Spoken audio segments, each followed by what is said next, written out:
I know you all, we do the special banners and all of that. And I know my guy here, shout out to my man by way of Detroit. Oh, what's that? The countdown? Nah, that's my charger. I thought you knew Mike was getting fired. All right. Let's not talk too fast. But would you say backstage, Carl? You said 12 years? 12 years. I think that was 12 a years? playoff game. Well, maybe 11 and a half ish. I think it was 2013. Well, we can round up and go 12 years of this just sheer madness, upsets by referees. I'm not gonna say by the players on the field, more so by referees. But again, a few coaches, a few mistakes, a few podcasts, interviews, a few people walking in the tunnel. I mean, there's so many things that you can mix into this rivalry. Both teams play on Thanksgiving. One guy sent someone's a DM after you posted them on your Instagram stories, and you're gonna send them a DM and say something. Meanwhile, he went and got a touchdown. Shout out to your parlay, even though he wasn't on, said Jordan Lewis. But again, this just goes back. There's so many rivalries within the state of Michigan. You got MSU versus Michigan. You got Spartans, you got Wolverines. But at the end of the day, the one team I think they all really can't stand is the Cowboys. And it makes sense because it's America's team. It's the American dream, you know, to go up to Detroit, and you get one of those factory jobs. You working for Chevy or you working for Ford, and you out there, you're making an honest living for your family. And then you got BMF that comes through and makes everything great. We got the buffs, and we all say, "What up, though?"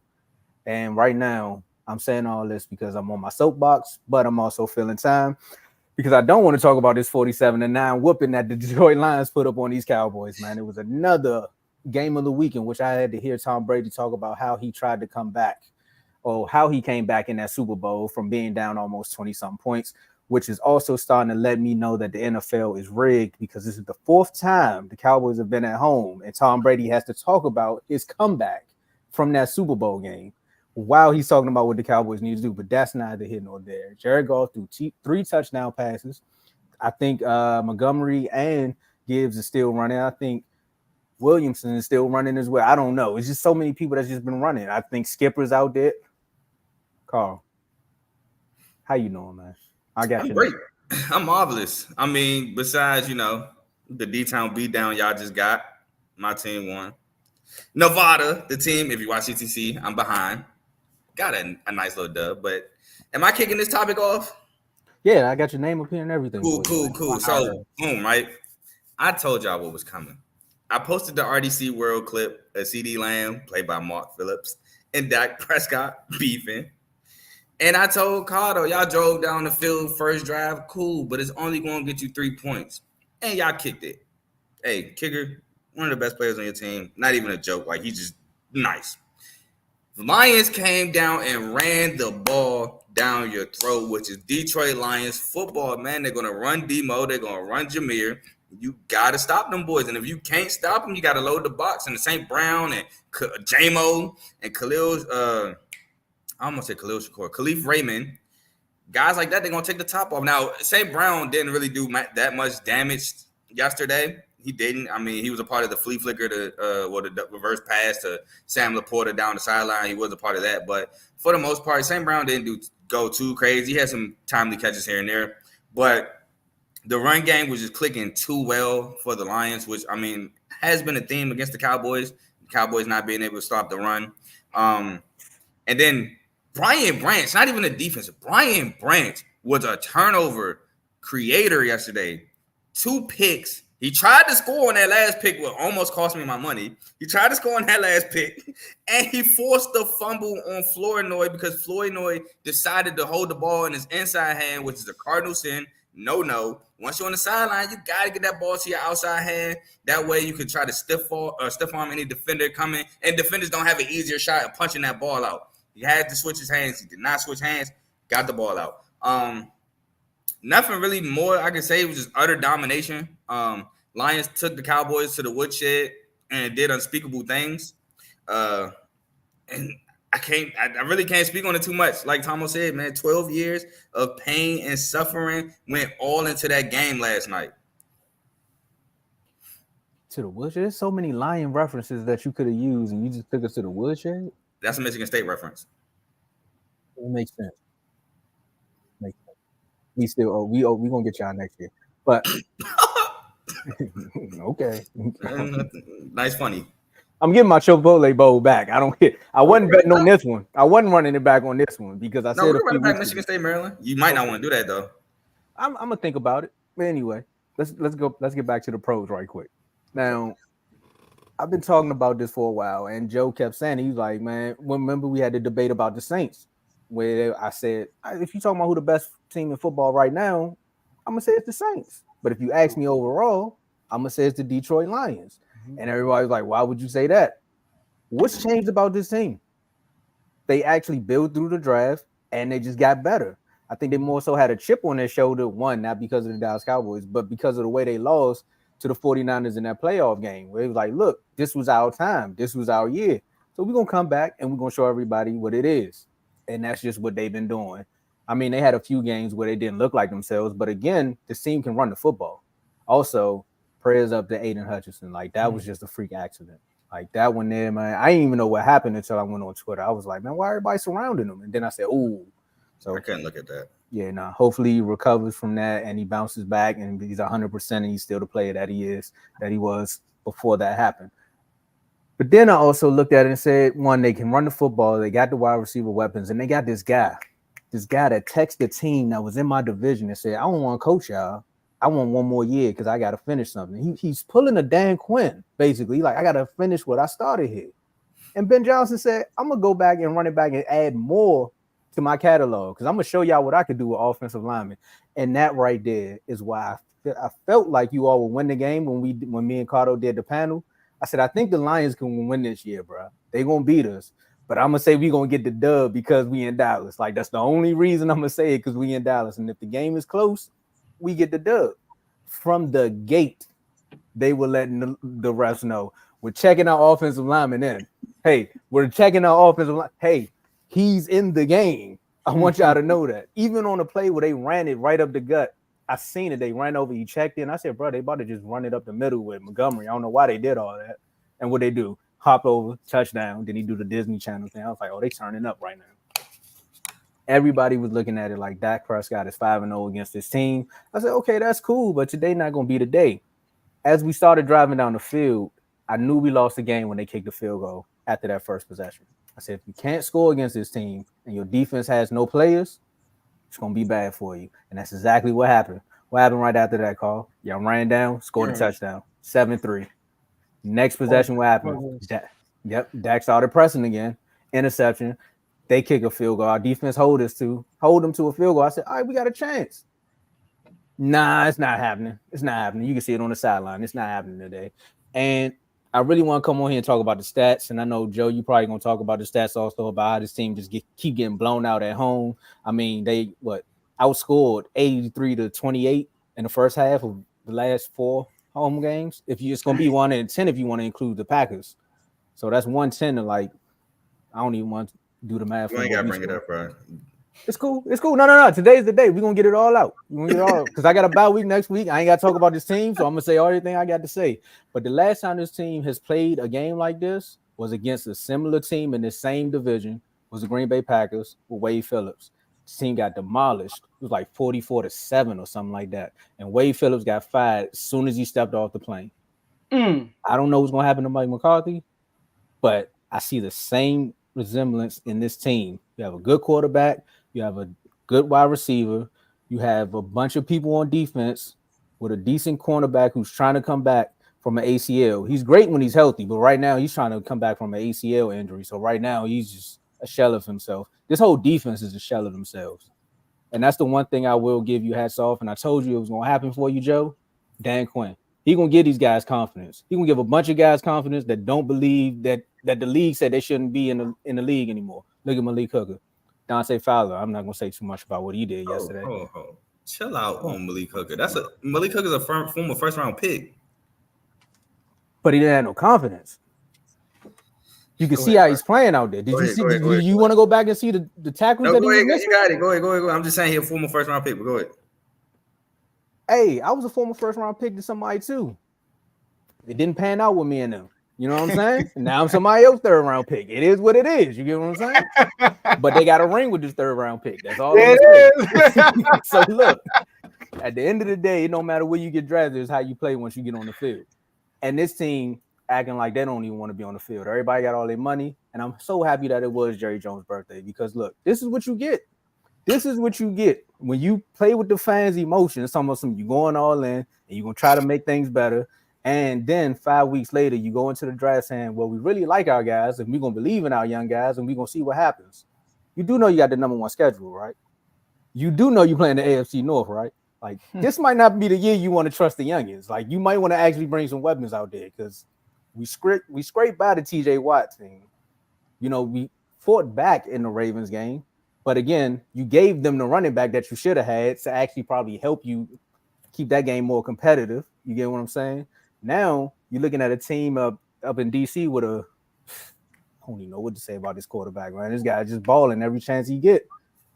The Giants gonna be the Giants. And again, I don't know what's wrong with the Eagles. They have a good roster. I just don't know what's wrong with them. So at the end of the day, Jerry, I don't know what you banking on. I don't know what you banking on, but this ain't it. So that's what you get on your birthday. There you go. You want to read a super chat, Tomo? Shout out.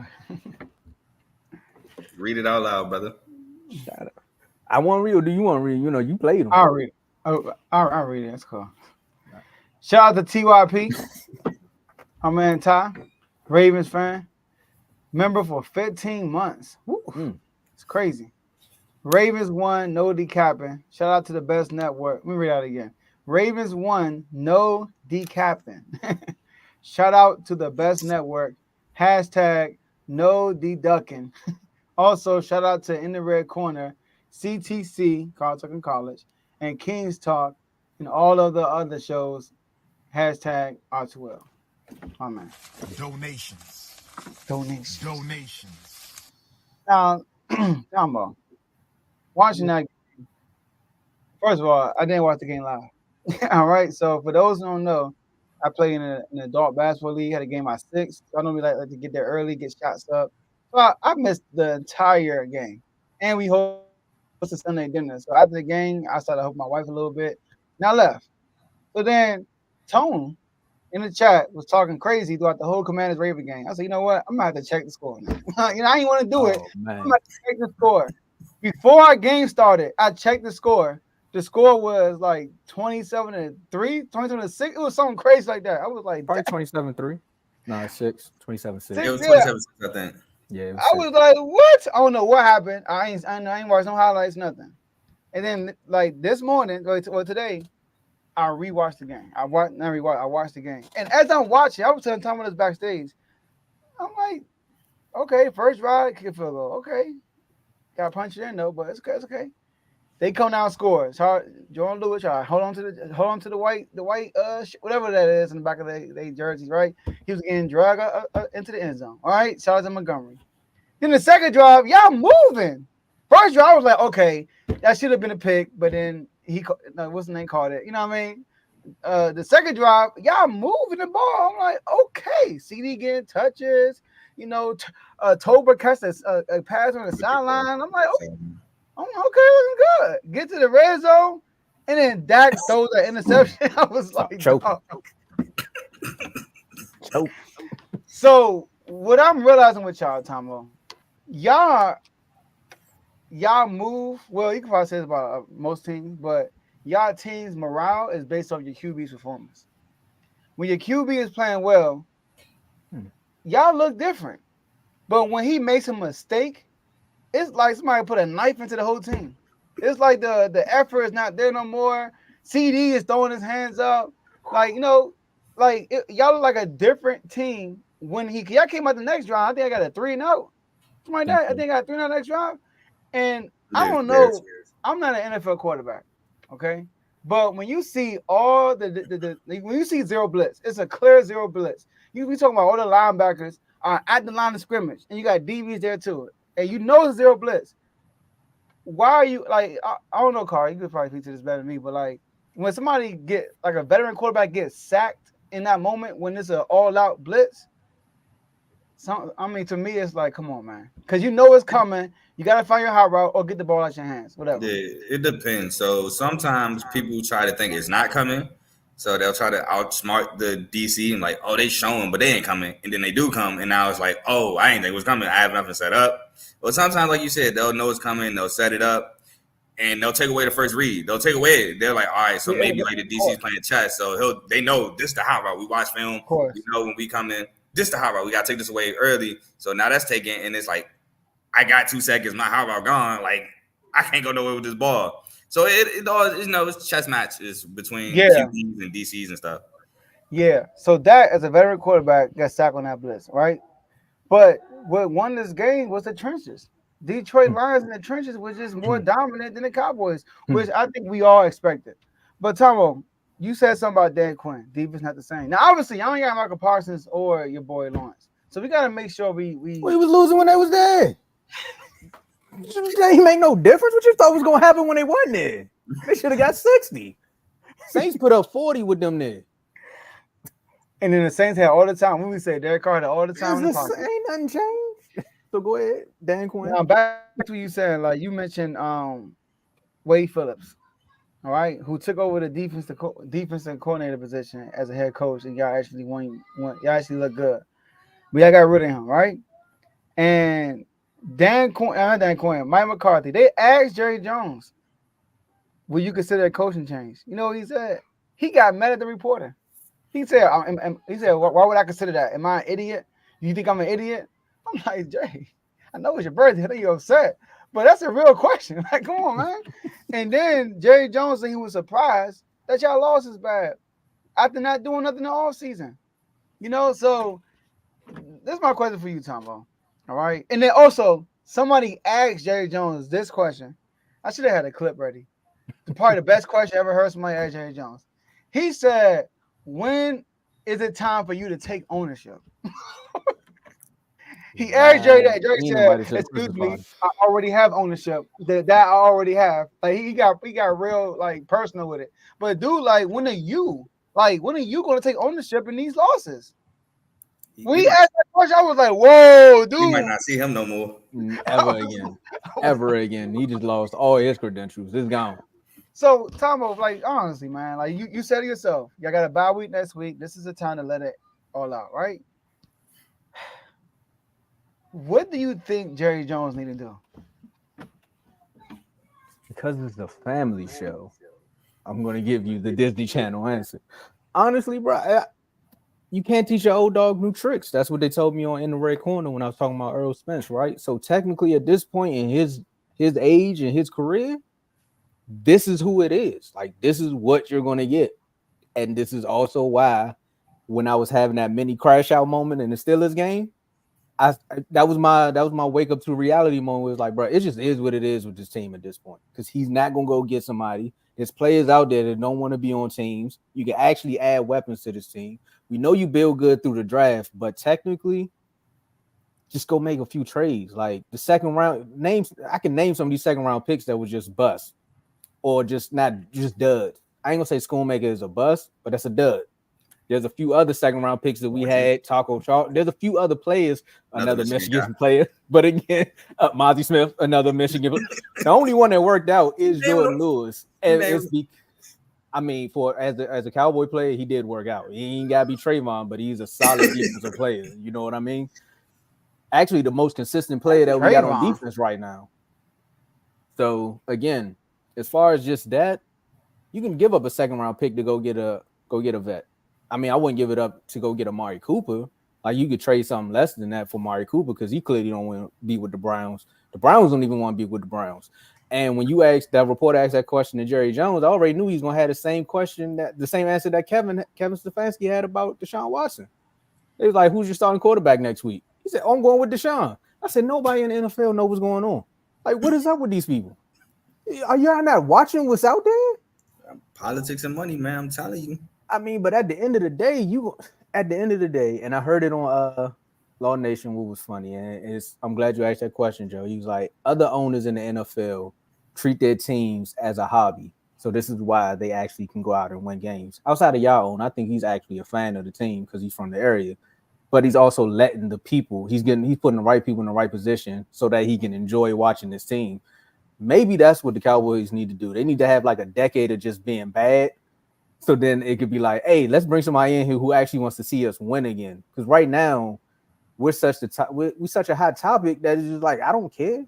But going back to what I was saying, I said a lot. But Jerry Jones treats this team because this is the only way he makes money. He makes money through the stadium and he makes money through marketing. So he's going to keep treating this team as his only sole income. This is what it is. I'm going to keep doing this nonsense until maybe one day I can, be like a snake oil salesman and hit and strike for gold and we win the Super Bowl.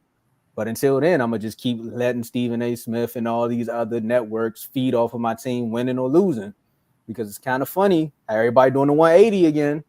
When all season, y'all knew this team wasn't going to be this good. But y'all let us win 2 games. And y'all was like, they got a decent roster. Now we get smacked by the Lions. They like, man, this roster is just bad. I'm like, come on, bro. Ain't nothing changed about this roster. So what made you think it was good versus week 2 versus week 9? Will, it's week 5. This is what it is. Week 6. See, I don't even know what week it is no more. Long as we beat one of these teams in the NFC East, man.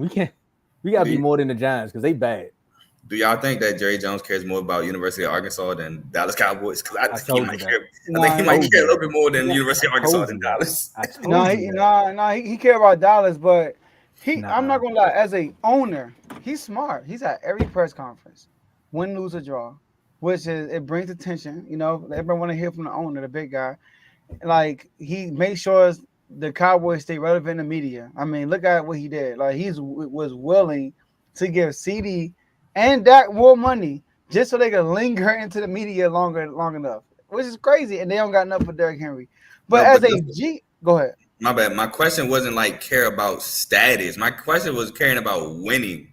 I think he cares more if University of Arkansas wins more than he cares about. I want to say that he don't have control over Arkansas like he does with the Cowboys. Do you know how much Jerry? I'm pretty sure is the biggest booster that University of Arkansas has. But is he the GM though? Is he the making the decision? That's what boosters basically are.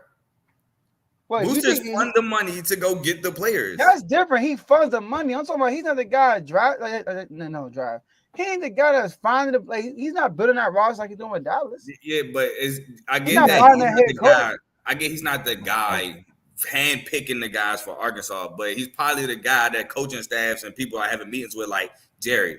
For example, Taylor Green, their prize quarterback from Boise State. They probably went to Jerry like, Jerry, Taylor Green is an athletic specimen. He's leaving Boise State. We need your help with this NIL money to bring him there. So different. And Jerry probably opened up that checkbook and said, "Look, honestly, that's the Jerry I miss. I got you. But that's the Jerry we need. I got you, Joe. We need. The reason why I say this is because he could have did the same thing with Derrick Henry, and he didn't even give him a call. Because he's the decision maker. Like, no, get me wrong. Jerry drafts really good. I'm gonna give him props for that. He does a good job. That's Will McClay. So look, I'm gonna tell you like this, Joe. I'm gonna tell you like this, Joe. Jerry Jones at this point is just the face of the team. Like when it comes to like the X's and O's and the nobody knows players, I say Steven being cheap, but Steven and Will McClay actually might run his team better than Jerry when he leaves because they actually go out and get the players. It's like right for the coach's system. Jerry at times is the one that wants to keep everything lingering in the media, and it's just like, bruh, if you signed Dak 6 months ago, I promise you we could have had Derrick Henry and another wide receiver. Why are you dragging this out? You do the same thing with CD. Another thing I want to add to this, though, Joe, is to answer your question. What does Jerry Jones need to do? Honestly, I had my answer and I forgot. You done got me on a tangent. I'll remember it at some point. Better evaluate his players mentally. I was just going to say just get out of there. You said what? Wait, Carl. You said evaluate his players mentally? Mentally, yes. Where's the mental toughness and fortitude with this team? Because I know you don't like to be challenged at the top, but again, nobody challenges nobody on the sideline. Like the one thing that people used to rag on Dez Bryant about, or same thing with Odell Beckham, is like, bruh, we down 27-6 at home for the 4th time we at home and everybody just on the sideline, like, I guess this is what it's gonna be today. And they looking at tablets. I'd have smacked the tablet out of that can after he threw that pick. I'm like, what are you? You wasn't looking at the pick, so why are you looking at it now? Like, all right, bro. Y'all got it. Now I'm getting hot in the shirt. Let's go. No, I get you. You don't got a guy that expect greatness like Dez Bryant did. Dez Bryant expected greatness, and when he lashed out because it wasn't being met to that expectation, he got castrated, or not castrated. I don't even know this use word. Sorry, he got chastised instead of praised for expecting better for his team. The media instead demonized him. Hey. So I get what you're saying. And Micah doing podcasts with Darius Slay every week. Like, bro, I don't want to see that. I ain't gonna lie, I have no issue with that, bro. That's off the field. I don't, bro. It's off the field. They got lives. I understand they're athletes, but they got free time. So I mean, what they do in their free time is what they do in their free time. Carl, I can't get with that, bro. Carl, this ain't the time. This ain't the time. But what would you rather him do? You rather him do a podcast with Darius Slay or do something stupid and you know what you need? You know what he could do on that podcast is go back and let's have a film session with him. Let's watch the film with you, Micah. Let's do that. So we could be like, say he's not watching film in his free time. No. We just see a glimpse of what he's doing in his free time. I think about what they talked about though. They was talking about the beef between Gardner Johnson and Micah. No, they did another podcast. That's what you refer to, right? They another one. Yeah, they back at it. And this week they basically talking about everything that the segment that I tuned into was everything that Carl just said, was more so how the fans always look at the fans treat the game more serious than the players do. Like, and they was like, well, we friends off the field, but when we get on the field, we actually want to go back and forth. Like, I want y'all to lose. All right, cool. But at the end of the day, Carl, I'm all for what you're saying. But what I need from somebody who told me that he was going to be more of a vocal leader is to show it. I'm not seeing it. There's no changes in this team at all. Like, the one thing that people killed Michael Irvin for was when he first got to Dallas, right? He said he went in the locker room, and Jordan did this too. After I look around to see who don't want to win, hey, Jerry, I need them out of here because they're not helping the situation. You just letting this linger. Like, and you want to be the face of the team. Jerry going to listen to you. He need to go. He need to go. He need to go. Who's to say he hasn't done that? We don't know. Trust me, he ain't do that. Hey, real quick, guys. Here's a sound. Before you go to the next topic, one of them did that. Here's the sound bite from the Jerry Jones thing I was thinking about. Hold on, where? How do you and how will you take ownership? Well, let me say this. I have ownership, so there's no taking. I got it. Jerry was being smart. He was just being a smart aleck. He knew what he meant. And with that being said, man, we done took up too much time talking about this bye week team. Wait, can I get one more thing off? Detroit played with Detroit didn't take Dallas serious by the end of the first quarter, man. I've never seen a catch lateral to an offensive tackle, bro. Oh. They started playing with Dallas. They did like a triple flea flicker too, something like that. Mike was talking about that on the podcast, bro. They did a tackle eligible play, a streak, a goal line play. The Taylor Decker tried to get the 2-point conversion back from last year, and then they did a hooking lateral down up in their soul. Hey, Dan Campbell said, "Hey, Ben Johnson, call whatever you want. This game over." Ben Johnson was so upset that the play got called back. He looked at the reference like he looked at him like, "What are you doing?" Like, he was really upset. He's like, "What are you doing?" Yeah, but that's another thing, and that's another thing too. And we out of here after this. Him and Darius Slay talking about the beef between the Lions and the Cowboys on the show, and he's like, "Man, you know they took this game personal because they kept trying to get an offensive line." I was like, "Cut the show, cut the show." If you knew that, why weren't you in there talking to him? Man, you know what? Ravens, Commanders. I don't even know how I'm gonna finish the show, man. Let's go, man. All right, let me get back, man.